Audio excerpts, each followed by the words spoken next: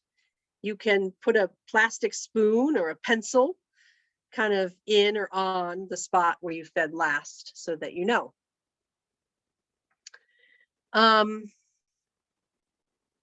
Okay, I think that's all I'm going to say about that. Okay, so after a few weeks or months, you will start to see some worm cocoons or eggs. And these are small, shiny, translucent capsules that are quite fascinating. And they range in color from the yellow that you see underneath the dime to more of a worm color, like a red. And there are 2 to 4 worms in each egg or cocoon. They do hatch if the conditions are right after 2 to 3 weeks. And then in 2 to 3 months, those young worms are mature and can start producing their own eggs or cocoons. So you will get more worms over time. And that's when you start sharing your worms with your friends and neighbors. So to borrow a slide from our other presentation, a compost system of any size needs the following 5 things. Water. The worms have to have water or they will die. Air or oxygen. There's holes in your bin for air. It says fluff up occasionally, and that is a process where you don't have to do this, but if you want to be a really good worm caretaker, you can put on some gloves or not and kind of dig around underneath and fluff up the contents so that they don't get compacted. But that is not totally necessary.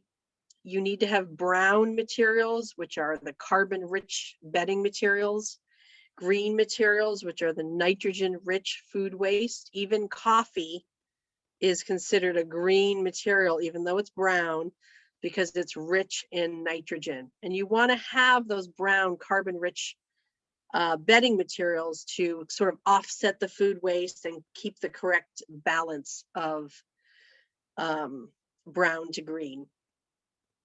And then microorganisms, worms, bacteria, fungi, other insects such as mites, springtails will eventually set up shop in your bin.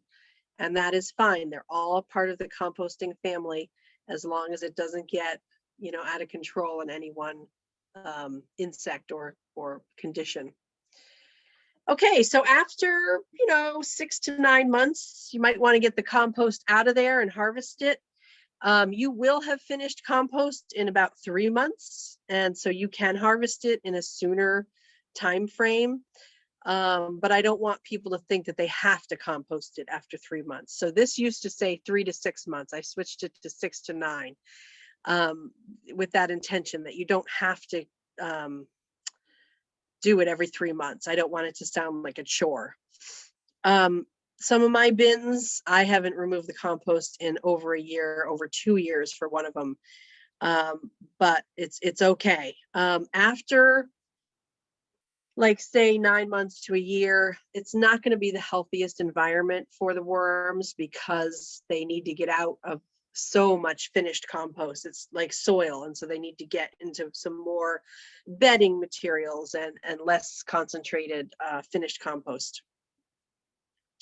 So the way to harvest the compost, and like I said, what you want to harvest from this is the finished compost, not the worms. You want to put the worms back in there, keep them going there, and take out the finished compost. So you stop feeding for 1 to 2 weeks. No more fresh food, no more fresh bedding. You can see that this bin in the picture is mostly finished compost. And what I've done with my gloved hands is I've pushed all the finished compost over to one side of the bin. Then on the empty side, I kind of like start a new bin. I put my shredded and soaked newspaper down. I put my fresh or food waste down. Maybe some coffee grounds, some eggshells, and the worms will move over to the fresh food side after a couple of weeks. And so on the compost side, you will be able to harvest the finished castings. So this is a really great way to do it. It's not a lot of work. And it just takes a little bit of planning. It takes a couple weeks, takes 4 weeks really for them to move over, probably 3 to 4 weeks. There's an additional way you can do it. This is how many people who are doing it more professionally do it. I use that tray from the worm tower. And in the picture on the left, that's worm compost there. And I'm just taking my gloved hand and just sifting through so that the smaller materials fall through the small holes. And you can also shake it back and forth over a larger bin to capture all that worm compost. And then the larger pieces of eggshells, the peach pits, the avocado pits will be left behind. And what do I do with those things? I put them right back in the worm bin, or I put them out in my outside compost bin. You can use the finished compost in many different ways. And, you know, we're just doing a webinar here. I highly recommend this book. Is really easy and fun to read, and it has lots of good information. One of the easiest ways to use worm compost is just when you're planting plants, just put some worm compost in the hole and mix it around with the native soil that's there, and your plants are going to be happy. Another way is to do top dressing. So if you have existing plants, you can just at any time of year, well, maybe not in the winter, grab some worm compost and just mix it around the base of a favorite plant. It's endless. A way I really love to use worm compost is to make worm compost tea. And again, if you're going to do that, just get the book. It involves a 5-gallon bucket of clean water that doesn't have like bleach in it. So you can just let the water evaporate over a day and then get your project started. You can fill up a sock or an old pantyhose leg. Remember pantyhose? With worm compost, put it in that 5-gallon bucket full of water, mix it around a lot. Some people add molasses to feed the microorganisms that are in there. Some people use an aerator, like from a fish tank, and get fancy with that. You want to keep it from going anaerobic. So you want to use that worm compost tea within 24 hours of making it. So if anybody wants more information on that, I can probably email you something, but I don't think we can get into that too much here today. Here are some resources. There's my email address, and also some other resources. Our website, Franklin County Waste District, doesn't have too much about worm composting, but there's a good composting page. On the Facebook page of my organization, I have tutorials on lasagna gardening, which is making layered gardens of waste materials. It has nothing to do with pasta. And then I also have a tutorial about composting. There's a WGBY, the PBS station in Springfield, did an interview with me 10 years ago when I was pregnant with my son. So if you want to see a younger Amy go over these these subjects, you can check that out. It's pretty good. Mass DEP's The Green Team, like I said, offers a certificate for free worms and lots of other great content, activities, prizes, curriculum, lesson plans, recycling bins, compost bins. It's just an awesome program, and it's completely free. Like I mentioned several times, the Worm Bible is Worms Eat My Garbage. You can also check out the website wormwoman.com. That has varying content depending on the year. If you go to mass.gov, you can type in home composting into the search bar, and there is a vermicomposting handout there. And then I love this. This is a little bit more about home composting, but my favorite composting resource in the world is Mass DEP's PDF called Composting is Easy. And it's a 1-pager that teaches about composting, and I just love it. A big thank you to Joel for running the presentation and for fielding the questions and for just being a great team member who's so valuable to all of us. Thank you, Joel. Thanks. The rest of our colleagues on the Greater Quabbin Food Alliance are just wonderful to work with. And this is a great listserv that has all kinds of food related. It's not all composting at all, but it's all about farming and food and making farms viable. So check that out. The upcoming webinar, this is a series of 3 webinars, is called Restaurant and Business Composting. And that's with Christy Smytheberry from Recycling Works in Massachusetts, which helps businesses get green. Myself and Rick Inez, who's an expert composter with Clearview Composting. That is going to be next Tuesday, the 18th at 2:30. And then you can see the recording of our first webinar, which was last Monday night, same time, at that link. And remember, we are going to be emailing this presentation out to everybody so you can see these links again. You don't have to write them all down, because how could you even write down that middle one? Okay, so now we're going to do questions. And I've also included, this is another school slide, my favorite books. As I discussed, Worms Eat My Garbage, but for kids, Diary of a Worm is actually really good. It's a very popular book. Winnie Finn Worm Farmer is just awesome and adorable. And then Compost Stew is more of an introduction for younger kids, all about composting. Cool. And Joel, Well, I thanks, didn't Amy. send you that other video. So yeah. Great. There we No, go. that's good. And I think we probably only have time for the question and answer, not the video anyways. So we can take another 10, 15 minutes for some questions. Thanks, Amy. That was great. Lots of good information there. Yeah. So first question, I have a couple questions related to the tray and compost juice that comes out. First is, how much drainage is there? And then what do you use as a tray underneath your container? And what do you do with that juice that's drained out? Okay, great questions. If you have a farm share, like a CSA, or a big vegetable garden in your yard, and you have lots of vegetable matter coming into your house, and you put a lot of wet things like cucumbers, you're going to get some water coming out of there. But if you're managing it correctly, it's just going to be a drip here or there, even just a little bit of a pool of water. It's not going to make a lot of liquid. And if it is, maybe you need less liquid in there. People used to say, and I have said this before, hey, that liquid that comes out of the bottom of your bin, you can dilute it with water and water your plants. Well, whoops, we've now learned that, and I think Mary Applehoff could have said that too in the original book, it can become anaerobic, which means there's no air in that mixture of water. And anytime a worm bin or a compost bin can smell like ammonia, it's gone anaerobic. Not enough air has gotten into that. So the way to amend that is to add some carbon-rich materials like bedding into either type of system. But you're not supposed to really use that, what we call leach it, in any way. I used to have a junk plant in my office that I would literally pour the leach it into, and it survived. It was just a philodendron. So hey, if you have a plant you don't care about, you can water it with it. You can water it with that, or just rinse it away.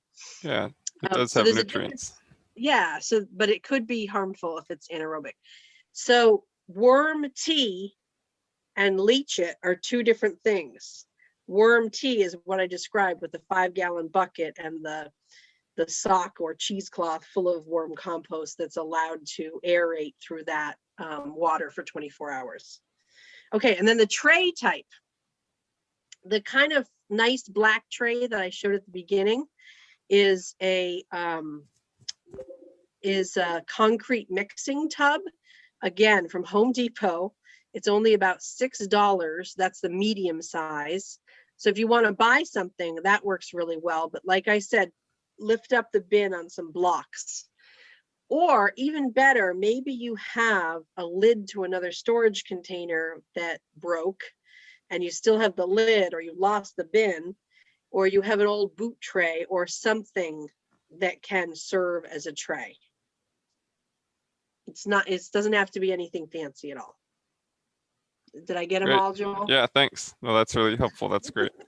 Another series of questions that are related. One is, can worms survive in an outdoor compost bin or like the Earth Machine compost bin? And then I was wondering, like we found red wigglers in our compost bin outside, just a pallet compost bin, and I don't think anyone brought them there. So I'm wondering how they got there, like if they can't survive in the wild, Right. because I have them there and I've seen them in manure piles as well.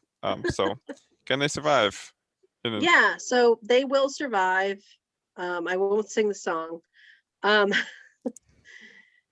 In many situations, they will die over the winter. Okay, so that's what's kind of protecting us. Some worms are invasive, and red worms or red wigglers are not. There is a red earthworm that is invasive, and there is an Asian jumping worm that's invasive. So be careful where you get your worms from. There are some concerning worms out there, but red wigglers do exist in manure piles, leaf piles, compost bins, and they will come there. If you build it, they will come, but it's not always easy to find them. So they're kind of shy, and they don't like every environment. Should you harvest them and use them inside your house? I don't know. Are you going to be able to get a half a pound or enough to really get it started? I'm not sure. We could from ours, and it's only a regular sized, like 1 yard cubed. We have tons of red wigglers in there, so Tons. Okay, it's possible, I guess. That would be a great experiment to see if that's successful. I'm sure some people start a worm bin that way, but usually people, buy them from a reputable source. Yep. Or get them from a friend who has a worm compost bin. All right, great. Thank you. Another question.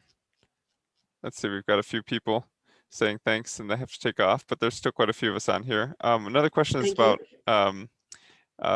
is it necessary to rinse eggshells? And what's the risk if you don't? How pulverized should those eggshells be? That was one of my questions, but a few other people had questions about that as well. Thank you. I forgot to say that. Okay, so I think I did say rinse them. Yeah, you said rinse them, and it seemed like a lot of work if it's not necessary, but why is it necessary? Right. Like, what's the risk? Well, okay, so some people are concerned about salmonella. People can do research and figure out if that's something they're going to be worried about or not. Because I work with so many children, I'm just, paranoid of something going wrong. So, and I in normal times, I do this, pretty frequently. So I rinse them just to get that membrane out and to just get anything that's clinging to the egg out. And it's just literally like warm water. I go like this, rinse, and put it on my plate. Next one, warm water, rinse. It takes no time at all. Some people on that vermicomposting page on Facebook, they don't rinse them at all. But I think it's, what's that old adage of an ounce of I've had a long day. I know which one you're going for. Is worth whatever. Yeah. Okay. And then how crunchy do you have to get them? Well, here's the bag where I crunch them in. This is another way to do it. I'm just crunching them some more in this bag. And, that could be fine. But if you want really good results, I think using a glass jar on a hard countertop is a great way to get almost like a powder. And it doesn't have to be perfect. And then I just keep them in a little container, like a reused hummus container. Some people use a coffee grinder to grind them up. Some people use a food processor.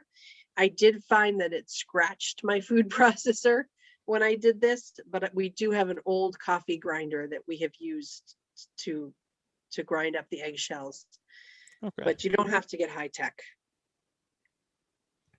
Well, good. Thanks. That answers the question. And then the last question I have here, unless anyone else has a question, is related to the towers. So someone says, I've heard of horror stories of worm farms going wrong and worms ending up all over the house. from worm towers. Thoughts? How likely is that scenario? Have any question or any thoughts on that? Yeah. So I Or think in that's general, probably, worms escaping. yeah. So once the bin is established, they won't try to escape because everything that they have is in there. They have moisture, they have eggshells, they have food waste, they have bedding, they have air. If they have all those things, they're going to want to stay there because the minute they poke their head out of one of those little holes, this is like a movie, it's going to be like too much air, too much light. There's no bedding here, so I do get a couple of dead worms in the tray underneath, once every few months, maybe even once or twice a year, but it's not a problem once the worm bin is established. And the tower probably had a lot of escapees because on the bottom, well, I guess there's a place they could escape. I don't know how they escape better from that, but I don't know if that's true. Yeah, But it's just a fear. if you keep a light on over that bin, you will, just for the first few days, or if you're nervous, a week would be fine, at least 2 days, so that at night when it gets dark, they don't escape. They're always going to hide from the light. They don't have eyes, but they can sense light, and they're always going to go away from the light. So Okay, interesting. Yeah, another question is like, I was wondering this too, like, did maybe if you've got 1 or 2 dying a year, maybe they're just dying of old age. But sure, what's yeah. the lifespan of a worm? And what happens I'm when just they asked. die? What happens to their body? Do their children eat their body? Maybe. Yeah. Okay, so I have a worm bin here, and now you can really see my messy porch. Okay, there's the bin. Can you see that? Yeah, you can see the edge of it. Okay, I'm going to open it. And can you see anything? It's a little dark, but you're kind of Dark. not over the center of it. Try to. Is that better? It's probably Yeah, we too can kind dark. of see it. It's a little too dark, but I mean, just you see the bedding and you see the Okay, compost so I'm going to mixed move in the there a little bedding. bit. I'm moving the bedding. Can you see that? Mm-hmm. There's some worms. Here's a red worm. They're small. There it Nice. is. Yep.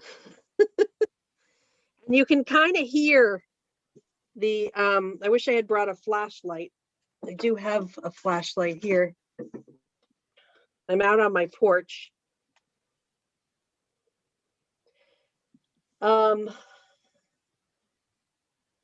I wish you could hear this. There's the flashlight. There it is. Okay, now can you see it? Yeah, it's better. There's the food waste in the corner. There's some apples and blueberries that went bad, and you can kind of hear them squishing around a little bit, but mostly I wanted to show you that when you open it, it's not all just worms oozing around. You can see finished compost and bedding and avocado shells. They love avocado shells. It takes them a long time to break them down, but it's a great little habitat for them. Great. And then I just wanted to say that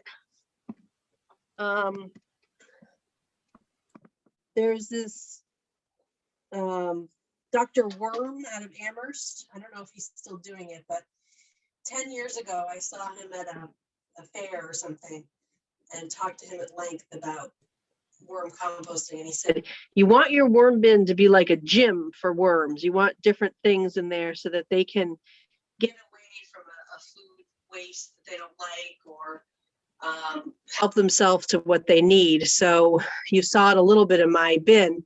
It's not just like a uniform, well, it kind of is, but most of the times my bins are not just a uniform bedding with food underneath. There's different areas. There's a pocket of food over here. There's some ground eggshells over here. There's an avocado skin, and they love to congregate under that. So there's different areas where the worms can kind of go and find what they need. And it's not a uniform environment. It's fun. There's different things for them to do. Interesting. Well, that's there's so many good tips and so much to learn. So I appreciate all of your Yeah. expertise that you bring to this and you know your attention to detail with it. It's great. Thank I you. think that's all the questions, and it's 8:30. I guess Yvonne had one, but we can follow up with her later. And I think that's probably a good place to end it. So thank you everyone for being on here and for listening and sticking with us. And we hope that you feel confident starting worm composting now. Yeah. And if you're a teacher or you know a teacher, feel free to have them reach out to us as well if they want further assistance. Or if you have questions, you can reach out. Yeah. And we will be emailing some resources beyond what you see here. So Sounds good. you'll have some how to, like I'm going to email everybody the how to, not tonight, but the how to, like the general directions in writing, and then like a yes, no list, what to feed them, stuff like that. So it'll make it really easy for you. Yep. That's great. Well, we'll be in touch then with everybody. And thank you all for being here. And we'll see you hopefully if you're interested on the 18th for the restaurant and business composting, larger scale composting webinar. Yeah. And thank you, Joel, for being our awesome moderator today and last week. Thank you. And next week. Yeah, it's fun. All right. Well, take care, everyone. I'll end the call here. Thanks, everybody. Amy. Thank you. Bye-bye. Bye.